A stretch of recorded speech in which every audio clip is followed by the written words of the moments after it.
other one. There. Recording in progress. All right. Okay. How are you doing, Thijs? All good. All good, Liam. How about you? Yeah, I'm doing well as well. Looking forward to this interview today. We're going to be focusing on a DISC test. So just to begin, can you tell me what is a DISC test? So this test is essentially a test that describes human behavior. That's essentially what it is. And this test is actually done with a combination of a lot of psychological models. That so what you do is like you set out a set of questions for each individual. That usually takes about 20-25 minutes, to answer these questions. And what I use is DISC Flow, and DISC Flow is basically the test that not only checks, people's human behavior, or essentially their communication behavior, right, and their behavior in general, but also their emotional intelligence. And that's something that actually DISC Flow adds in addition to the DISC test. Mm-hmm. So, and essentially it answers the question, why do people behave the way that they do? Right. And by doing a test like this, you help individuals and teams and organizations to basically connect better. Yeah, that's essentially what a DISC test is and what it's for. And DISC basically stands for dominance, influence, steadiness, and compliance. So these are the four of these DISC circles. And each of these has like a couple of characteristics that we can recognize. A dominance, influence, steadiness, and compliance. Yes, exactly. Yeah. Awesome. So you mentioned the benefit there. That was people just understand. Sorry, what was the benefit? The first one. Yeah. So basically, people understand, why do they behave the way that they do, right? That's essentially what the benefit is. But with that benefit, it's not just like, why do I act the way that I do? But it's more like, why do others behave the way that I do? So for example, if we do a DISC test, and I've done this for like a couple of teams. Yeah. If you do a DISC test and you do that with different team members, and then afterwards you run a workshop, either on DISC in general, but then you can focus on certain topics. Yeah, so some of the things I've done is, I've done a DISC test for a whole team, and then afterwards we focus on like how people sell, right? Or afterwards we focus on how do we communicate, or afterwards we focus on how do we delegate, And when you understand the different DISC personalities that come out of that test, it's also easier for people to say, hey, why am I working very well with this person, but not so much with that person? And then once you understand that a bit better, you can then create strategies to communicate more effectively together to get things done, right? So as an example, you see this time and again.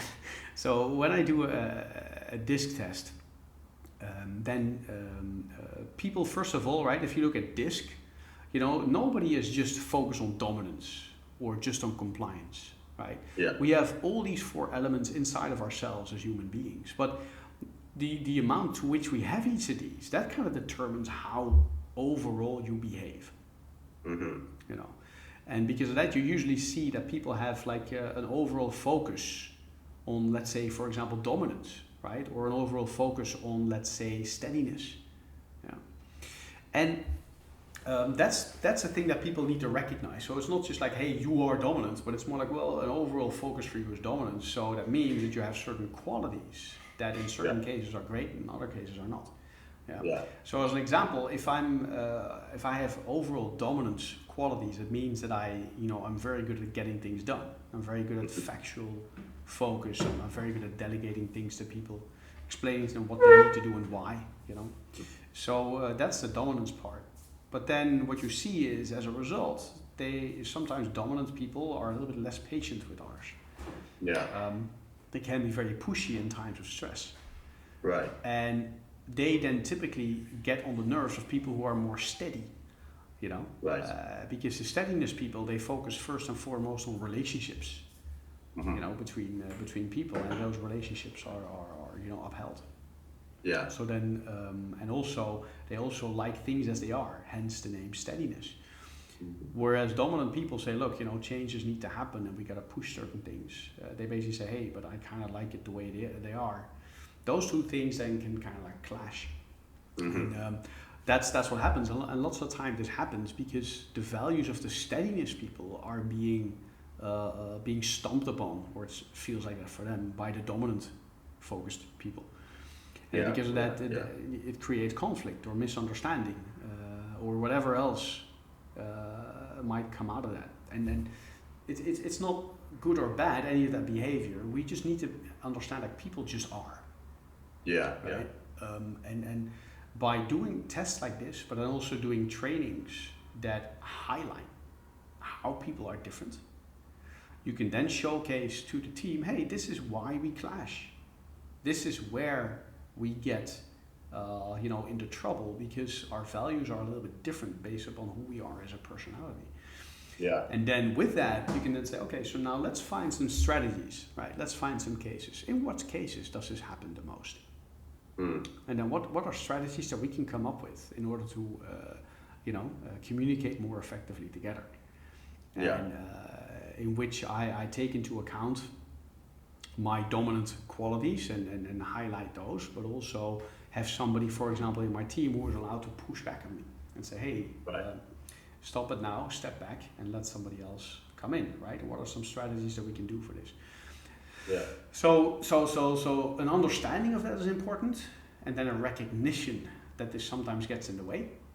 And from there, what are then strategies that we can employ to make sure that we deal with that constructively?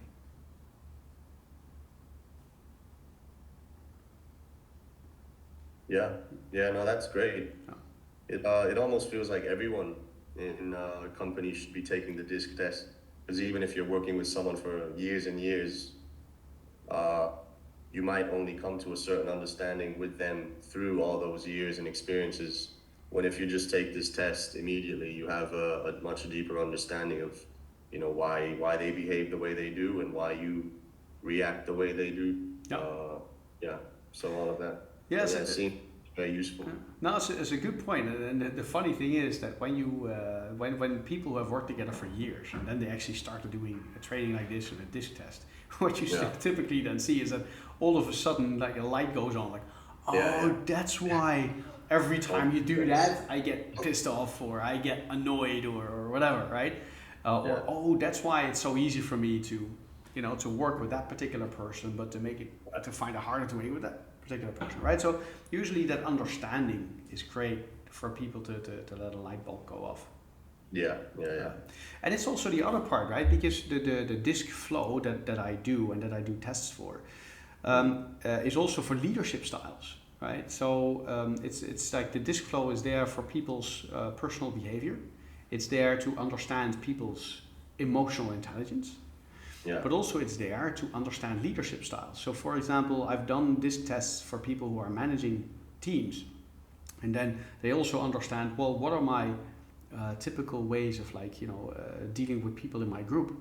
And then also, how do I deal with these different personalities in my team? And why is it easier for me to manage some of them, but harder for me to manage others? Mm-hmm. So that's also an insight that I then provide for managers and leaders by letting them do the DISC leadership styles. Yeah. Okay. So is DISC flow then that's more of a comprehensive one compared to just your typical DISC test? Yes. Yeah, because DISC flow was actually developed in 2021, and it uses AI to more effectively track you know, people's behavior based on the answers that they give. And the added element that DISC doesn't have, that the other DISC programs don't have, and DISC flow does have, is that you can add in emotional intelligence, or that emotional intelligence is added in, and that's very useful.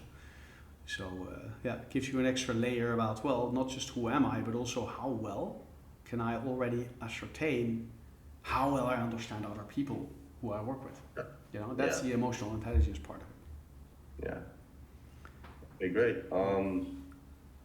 Yeah, like I said, it already seems like everyone should be doing a disc test. Hmm. But when do you personally use disc tests, and who do you use them for? Yeah. Is this Yeah, it's a good one. So I usually do that. I always do it for coaching, or almost always do it for coaching, and yeah, because that provides with people like already a view on their behavior, but it also then creates that understanding. And the good thing about a disc test is certain things that come out, people will say, yeah, I don't really agree. Good, yeah, let's leave those out, and then let's look at some other things, right? And because the things that people don't agree with tend to be things that they actually feel in reality is not true, but it can also be that they have a certain barrier against mm, things that the disc test highlights that they find, oh, that's not very favorable for me. yeah, And sometimes they start to deny it, and then you also get back into, for example, change management approaches where you hear something that you don't want to hear. And as a first reaction to it, you push it back, right? So a disc test can also be really good to highlight qualities that you might not be aware of, or to highlight, hey, this is a result of your quality that might not be very favorable.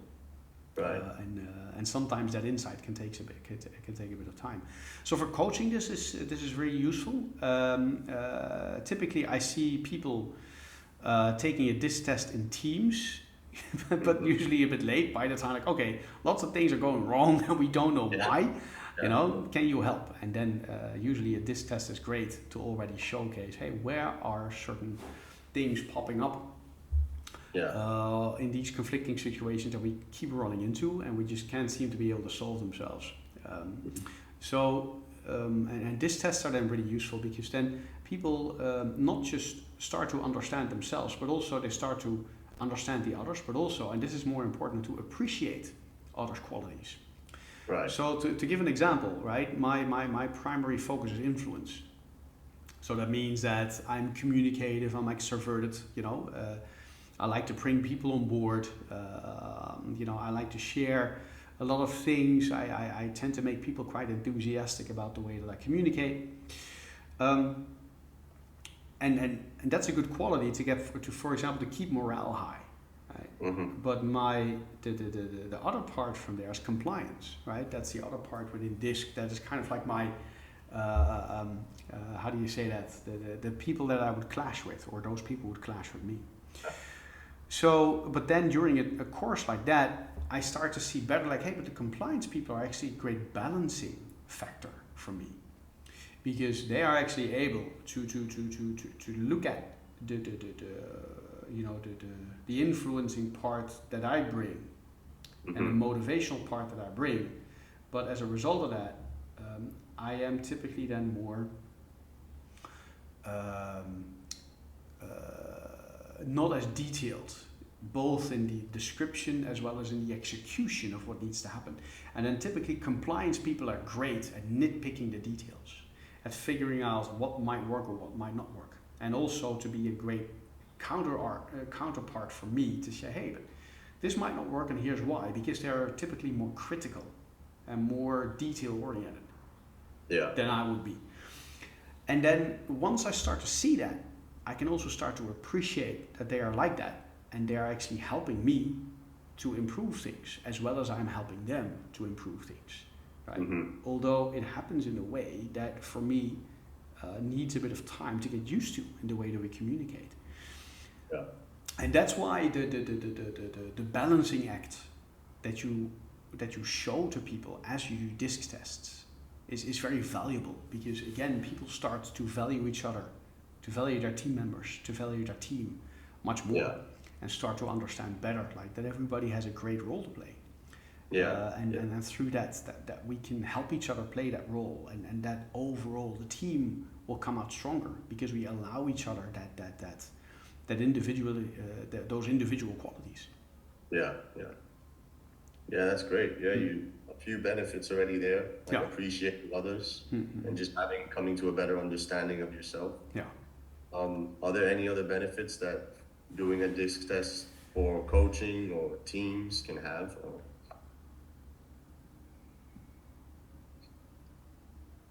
Well, like I said, it's usually a great starting point, for focusing on certain topics.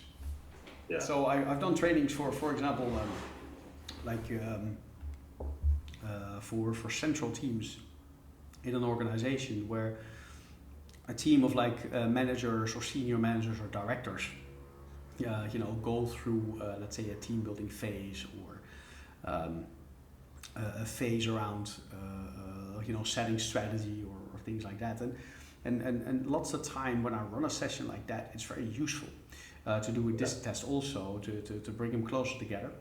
Lots of time teams like that have already done a disc test and they are aware of it, or they've done something similar like Insights, right? Or the psychology Big Five, and these elements actually are from the psychological Big Five are implemented into like DISC, but those traits are then already well known, but they can also shift over time, and that's also a funny thing to see, because the shift itself in let's say you do this test now, you do it in 10 years again, right? That shift is really helping to also see like how people change over time. And that can be useful as well, because we are not like set in stone, as people. The things that we go through, the things we learn, allow us to build other qualities in addition to the ones that is your core quality.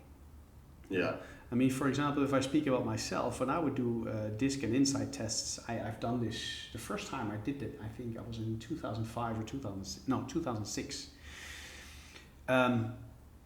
And then already there was a focus on the influence part for me, and it still is, right? But my influence part and my steadiness part was much higher than it is today, because I've balanced out towards more compliance and towards more dominance as a result of the different jobs that I've had, but also the feedback that people have given me over time in all the jobs that I've had, in order to build more focus into being detail oriented. And so it's a really useful view to see how you progress. When when you do these tests over time. So and when you do that, or when I do that for like central teams, it's a very useful view of like people's continued performance and improvement, basically change, right? As their personality changes as a result of their environment. So that's useful. But like I said, it's usually a good starting point. So like when I build a DISC test and I then focus afterwards on, for example, people's sales skills. I've done this for sales teams, and then when you do that for a sales team, people understand, hey, I'm much more like a compliant person. But when I then start to talk to a client who is much more focused on dominance or influence, right? Sometimes I just don't speak their language. I can't bring them aboard. And why is that? Not because you don't know your business, but because you fail to build rapport and connection to somebody who has like a different focus in the way that they look at their business or the way that they communicate. And then what I do is like I help them see and implement the traits that like a different personality through DISC would usually then respond better to. And that way they can then change their approach when they talk to certain people who have a different focus. So that's good to know that it changes over time as well. It's not set in stone, because I would imagine for some people, hearing that they're more dominant or more compliant or whatever it may be might not sit favorably with them at the time. So knowing that you can develop and it's not set in stone is also really beneficial. So it's not just like not set in stone. It means like it shifts a bit, but typically your dominant your dominant traits, they will stay dominant, right? But what you can do from there is like, because you have that understanding, you can build in strategies and tools for yourself in order to where that quality is actually becoming a nuisance or a problem. You know, Right. that's where you build in your strategies, and that's where you help other people in your team build in strategies that Yeah. will help balance that quality into something that's beneficial for more people. Mm. Yeah, so it's not like we need to change our complete personality as a Yeah. result of like these tests, but it's more like, well, you know, let's build the strategies that help us cope with it better. Yeah. And through that you increase your understanding of like how you act and react to the people within your team. And that's super beneficial because then you work together so much more effectively. Because you already can set strategies and tools and put things in place to ensure that people work together effectively. Yeah. Yeah. Awesome. Would you say there's always one dominant trait, and then the others are sort of following behind that one? Well, Or do you ever see like kind of equal a balance between all four? not a balance between all four, no. But what you typically see is that, you know, if you look at the whole disc profile, right, it's basically got 4 quarters. But if you go into Yeah. more detail, and that's what you see in the training, is that you actually dive into like, you know, a dominance influence, right, or an influence steadiness, right. So it basically becomes 8 typical parts, Yeah. where people Yeah. go into like, you know, a combination of DI or DC, you know, or SC, or you know, things like that. So you see that happening too. You see those shifts happen as well. Yeah. So because of that, yeah, you definitely see the you know, the how do you say it, the division, you know, how these difficult or these different parts are divided within the disc profile of an individual. Yeah. You know? So yeah, and they can balance out to some extent, but like I said, it's very rare. You know, typically people skew towards like a DI, an IS, Yeah. you know, somewhere around there. Yeah. Is this also dependent on where you're from? Like people from the West will be more dominant, for example, whereas people from the East might be something else. Is that something that you tend to see, or it's kind of irrelevant? Well, cultural influences can be there, but typically our personality comes both from our genes, right? Although that's not that large, about 25% comes from that, but a lot more actually comes from the environment in which we grew up, and big things that influence us during our lives. Right? So that can be in our family, that can be at school, that can be with the friends who we hang out with, can also be at work. Right, where these big events happened that really shaped your life and through that part of your personality. Yeah. You know, so it's a combination of those things, and culture is definitely one influencer, but it's only one, right? Yeah. So if you look, for example, at 16 personalities, which is also like a similar kind of setup for DISC, you actually see throughout the world what people's typical dominant or what people's typical influencers are. And through that you can see from country to country where you know, where you see, for example, more influential people, or where you see more dominant people, or stuff like that. And that's all like culturally bound, right? So from that end, yes, there is a cultural element to that as well. Yeah. Yeah, but it's only one element. Okay, yeah, that was all of my questions. So if there's anything you'd like to add. Well, not except that using DISC is actually such a great, insightful tool, and I would actually recommend that one for everyone as kind of like a baseline to understand yourself and your team. It makes it so much easier actually then to start working together, just by understanding what some things are with the people we are working with. You know? Yeah. And through that to actually see much more of an appreciation, a renewed appreciation for your team.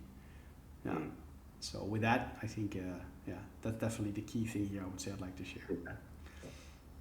Yeah. No. Yeah. Again, like I said earlier, it seems like everyone should be doing this because it clarifies so much so easily.